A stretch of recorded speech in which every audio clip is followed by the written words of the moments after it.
Fixed maturity plan FMPs and target maturity funds TMF, ये fixed deposit का एक बहुत ही अच्छा अल्टरनेटिव साबित हो सकता है। तो चलिए जानते हैं कि क्या होते हैं ये एफएमपी एंड टीएमएफ और क्या क्या फायदे हैं इन फंड्स में इन्वेस्टमेंट करने के। नमस्कार दोस्तों, मैं हूं आशुतोष, स्वागत है आपका मेरे यूट्यूब चैनल पे। यदि अभी तक चैनल सब्सक्राइब नहीं किया है तो सबसे पहले चैनल को सब्सक्राइब करें।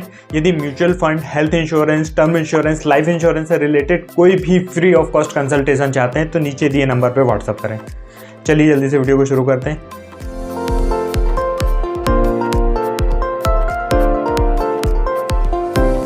फिक्स्ड मैच्योरिटी प्लान या एफएमपीज क्लोज्ड एंडेड म्यूचुअल फंड होते हैं जिनकी मैच्योरिटी 30 दिन से लेकर कुछ सालों तक हो सकती है।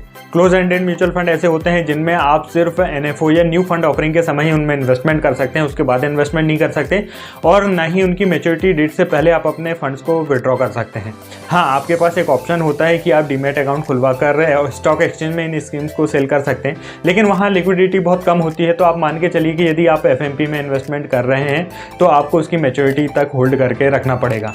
एफएमपी ऐसे डेब्ट इंस्ट्रूमेंट्स में इन्वेस्टमेंट करती है जिनकी मैच्योरिटी एफएमपी की मैच्योरिटी के बराबर हो। मान लीजिए आपने 3 साल के एफएमपी में इन्वेस्टमेंट किया है तो वह ऐसे बॉन्ड्स में इन्वेस्टमेंट करेंगे जिनकी मैच्योरिटी भी 3 साल की ही होगी।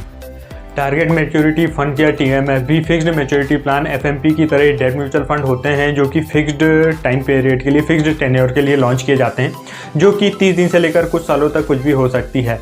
टीएमएफ और एफएमपी में मेजर डिफरेंस बस यही होता है कि जो फिक्स्ड मैच्योरिटी प्लान्स होते हैं ये क्लोज्ड एंडेड स्कीम होती हैं। इनमें आप एनएफओ के बाद इन्वेस्टमेंट नहीं कर सकते हैं और इन फंड्स की मैच्योरिटी से पहले आप अपना पैसा विड्रॉ नहीं कर सकते हैं। लेकिन जो टारगेट मैच्योरिटी फंड्स होते हैं ये ओपन एंडेड स्कीम्स होती हैं।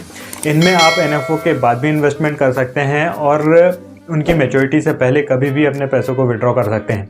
चलिए देखते हैं कि एफएमपी और टीएमएफ में इन्वेस्टमेंट करने के क्या क्या बेनिफिट्स हो सकते हैं। इन फंड्स में हम अपने गोल्स के अकॉर्डिंग इन्वेस्टमेंट कर सकते हैं। मान लीजिए आपको कोई फंड 2 साल, 3 साल, 5 साल के लिए कहीं पार्क करना है तो आप फिक्स्ड डिपॉजिट की जगह इन फंड्स का यूज़ कर सकते हैं। आइडियली ये जो स्कीम्स होती हैं आपको फिक्स्ड डिपॉजिट से ज़्यादा रिटर्न देती हैं। सेबी की गाइडलाइंस के कारण फंड हाउसेज इन स्कीम्स के रिटर्न को प्रेडिक्ट करने के लिए अलाउड तो नहीं होते हैं, फिर भी फंड हाउस के तरफ से आपको बता दिया जाता है कि इन स्कीम्स में आपको कितने रिटर्न मिलने वाले हैं, जो कि 6% से लेकर 8% तक के हो सकते हैं। ज़्यादातर डेब्ट फंड्स में क्या होता है, आरबीआई के इंटरेस्ट रेट बढ़ाने और घटाने से इन फंड्स के भी रिटर्न कम ज़्यादा होते हैं। पर क्योंकि जो फिक्स्ड मैच्योरिटी प्लान्स और टारगेट मैच्योरिटी फंड होते हैं ये अपनी होल्डिंग्स को उनकी मैच्योरिटी तक होल्ड करके रखते हैं अपनी सिक्योरिटीज़ को, इस कारण इनमें इस टाइप का रिस्क नहीं होता है। इसलिए आरबीआई के इंटरेस्ट रेट हाइक और कट करने से आपके रिटर्न पे कोई भी इफेक्ट पड़ने वाला नहीं है। फिक्स्ड मैच्योरिटी प्लान और टारगेट मैच्योरिटी फंड जो होते हैं आपको फिक्स्ड और स्टेबल रिटर्न ही देते हैं। ज़्यादातर fixed maturity plan and target maturity fund अपनी एसेट्स को गवर्नमेंट सिक्योरिटीज़ में इन्वेस्टमेंट करते हैं, इसलिए इनमें क्रेडिट रिस्क भी बहुत ही लो होता है। ये जो स्कीम्स होती हैं रेगुलर ब्याज देने वाले इंस्ट्रूमेंट्स में इन्वेस्टमेंट करती हैं, जैसे कि bonds, certificate of deposit etcetera. तो और फिर इन इंस्ट्रूमेंट को वो इनकी मैच्योरिटी तक भी होल्ड करती हैं, इसलिए हमें इन्वेस्टमेंट से पहले पता होता है कि हमें कितने % का रिटर्न मिलने वाला है और उस हिसाब से हम अपने इन्वेस्टमेंट की प्लानिंग कर सकते हैं। इन फंड्स को हम फिक्स्ड डिपॉजिट के अल्टरनेट इन्वेस्टमेंट के रूप में ले सकते हैं, क्योंकि जहाँ ये फंड हमें फिक्स्ड डिपॉजिट से ज़्यादा रिटर्न देते हैं वहीं इनका टैक्सेशन भी बहुत एफिशिएंट होता है।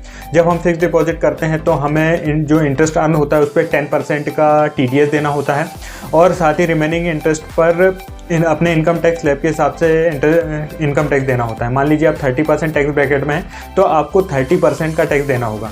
वहीं जो टारगेट मैच्योरिटी फंड और फिक्स्ड मैच्योरिटी प्लान होते हैं इनमें डेब्ट म्यूचुअल फंड का टैक्सेशन अप्लाई होता है, जिसमें यदि आप 3 साल से पहले अपने फंड्स को विड्रॉ करते हैं या उनकी मैच्योरिटी होती है तो आपको अपने इनकम टैक्स स्लैब के हिसाब से ही short term capital gain tax देना होता है। लेकिन जब आप 3 साल के बाद विड्रॉ करते हैं या 3 साल के बाद आपकी मैच्योरिटी होती है तो इस पर आपको long term capital gain tax देना होता है, जो कि 20% टैक्स विथ इंडेक्सेशन होता है। मतलब कि आपका जो टैक्सेबल अमाउंट है उससे पहले महंगाई के हिसाब से एडजस्ट किया जाता है और फिर उस पर 20% टैक्स लगाया जाता है। इस कारण आपकी जो टैक्सेबल लायबिलिटी होती है काफ़ी कम आ जाती है। यदि आप टैक्स सेविंग पर्पज से इन फंड में इन्वेस्टमेंट कर रहे हैं तो इस बात का ध्यान रखें कि आपके फंड की मैच्योरिटी 3 साल से कम ना हो, क्योंकि 3 साल से कम के भी बहुत सारे फिक्स्ड मैच्योरिटी प्लान और टारगेट मैच्योरिटी फंड आते हैं।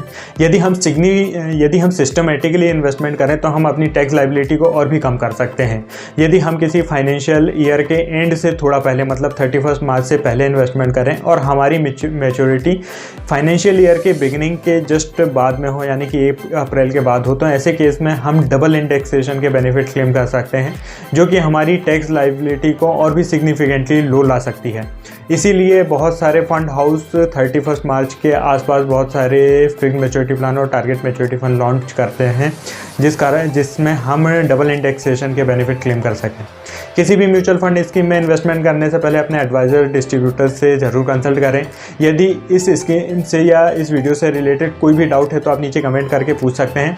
यदि इस वीडियो में आपको थोड़ी सी भी काम की इन्फॉर्मेशन मिली हो तो वीडियो को ज़रूर लाइक करें। धन्यवाद।